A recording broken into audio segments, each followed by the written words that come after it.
YS Jagan గారు ఈ assembly సమావేశాల గురించి మాట్లాడుతూ ప్రతిపక్ష హోదా లేకపోతే ప్రజా సమస్యల్ని ఎత్తి చూపించడానికి నాకు అవకాశం ఉండదని స్టేట్మెంట్ ఇచ్చారు.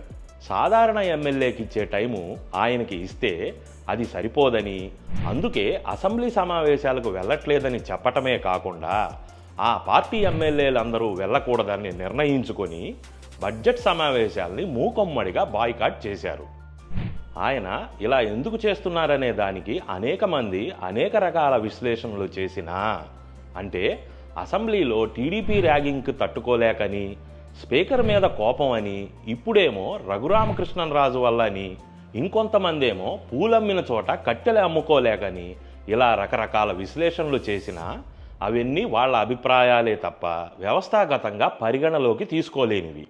ఆయన మనసులోనో లేదా వాళ్ళ పార్టీ ఇన్నర్ సర్కిల్లో, అంటే లోపల ఏం జరుగుతుందో మాకు తెలిసే అవకాశం లేదు కాబట్టి కేవలం వైఎస్ జగన్ గారి నోటి నుంచి వచ్చిన మాటల్ని పరిగణలోకి తీసుకొని ఈ వీడియో చేస్తున్నాం.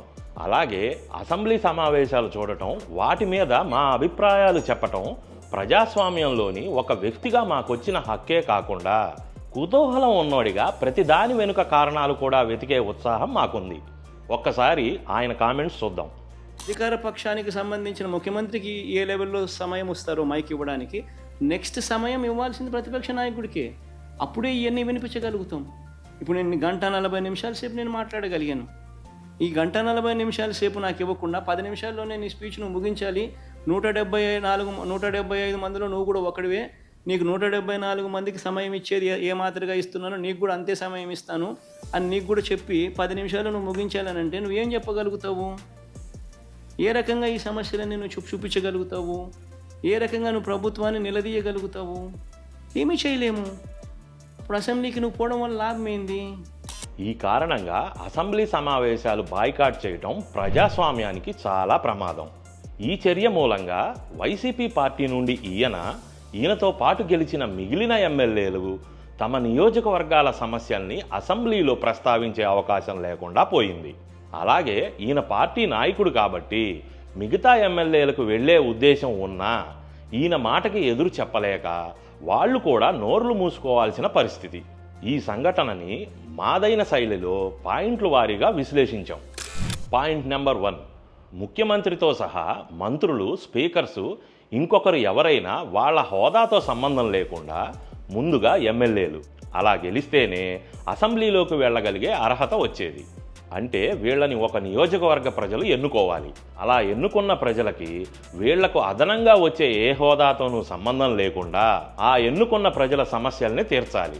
అలా తీర్చలేకపోయినా కనీసం వాళ్ళ ఇబ్బందులు లేవనెత్తే వేదిక అసెంబ్లీ. అంటే మీరు సీఎం అయినా కాకపోయినా, డిప్యూటీ సీఎం అయినా కాకపోయినా, స్పీకర్ అయినా కాకపోయినా, ప్రతిపక్ష నాయకుడి హోదా ఉన్నా లేకపోయినా, మీకు మీ పార్టీ ఎమ్మెల్యేలకి ఉన్న కనీస బాధ్యత మీ నియోజకవర్గ సమస్యల్ని అసెంబ్లీలో చర్చించటం. మరి అసెంబ్లీకే వెళ్ళమంటే ఇక ఆ ప్రజలు మీకు ఓట్లేసి గెలిపించింది దేనికి? పాయింట్ నెంబర్ 2, ప్రతిపక్ష హోదా లేకపోతే, మాట్లాడే సమయం ఎక్కువ ఇవ్వకపోతే మీరు ఆగిపోయినా ఏమోలే అనుకోవచ్చు. మరి మీ పార్టీ మిగిలిన ఎమ్మెల్యేలని కూడా ఎందుకు ఆపటం? వాళ్ళ నియోజకవర్గ సమస్యల్ని కూడా ప్రస్తావించే అవకాశం వాళ్ళకి లేకపోతే ఎలా? కనీసం ఇదైనా ఆలోచించారా అసలు? ఇది ప్రజాస్వామ్యంలో పార్టీలు అవలంబించాల్సిన పద్ధతేనా? నెక్స్ట్ ఎలక్షన్ల తర్వాత కూడా ఇలా చేస్తామని ప్రకటించగలరా? లేదా మీరు అధికారంలోకి వచ్చి ఇతర పార్టీలు ఇలాగే చేస్తే మీకు సమ్మతమేనా? మినిమం ప్రతిపక్ష హోదా వచ్చే నెంబర్ ఎమ్మెల్యేలని గెలిపిస్తేనే మేము అసెంబ్లీకి వెళ్తాం, లేకపోతే వెళ్ళమని చెప్పగలరా? అది అసలు అయ్యే పనేనా? అది సబబేనా? ఒక రాజకీయ పార్టీగా ఈ విధానం అవలంబించడం ఎంతవరకు కరెక్టు? ఇంకో విషయం, మేము ఆల్రెడీ ప్రజాస్వామ్యంలో ప్రతిపక్షానికి ఉన్న ప్రాముఖ్యత గురించి, అలాగే వైసీపీ పార్టీకి ప్రతిపక్ష హోదా ఇవ్వాలా వద్దా అనే అంశం గురించి ఒక వీడియో చేశాం. అది కూడా చూస్తే మీకు బెటర్ అవగాహన వస్తుంది. ఎండ్ స్క్రీన్లో ఇస్తాం, తప్పకుండా చూడండి.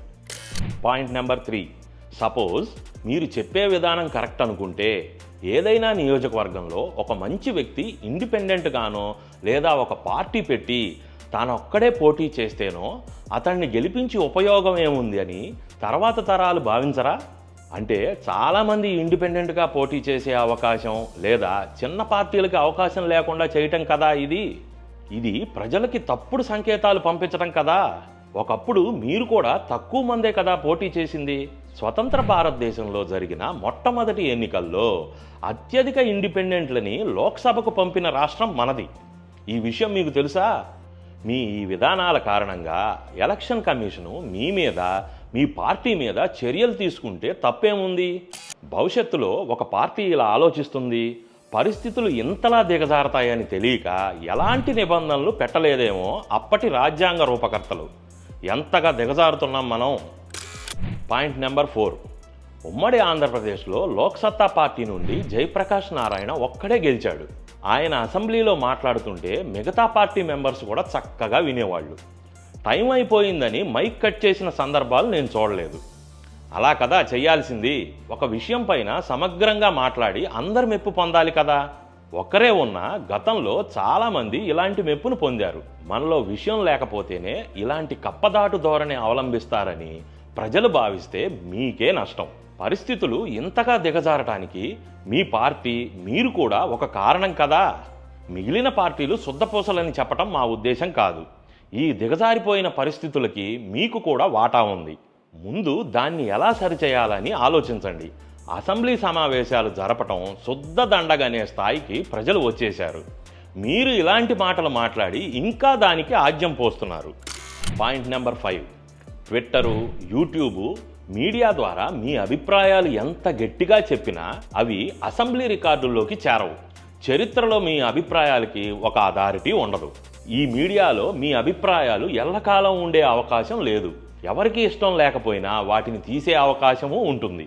కానీ చట్టసభల్లో మీరు మాట్లాడేవి ఇంకో 100 ఏళ్ల తర్వాత, 1000 ఏళ్ల తర్వాత కూడా పరిశీలించుకునే అవకాశం ఉంటుంది. అలాంటి అమూల్యమైన అవకాశం మీకు ప్రజలు ఇచ్చారు. దాన్ని మీ ఇగోల కోసం కోల్పోకండి. ఒకవేళ అధికార పక్షం మీకు మైక్ ఇవ్వకపోయినా లేదా హేళన చేసినా వాటిని ప్రజలు గమనిస్తూనే ఉంటారు. ఒక రకంగా అది మీకు మంచి చేసేదే.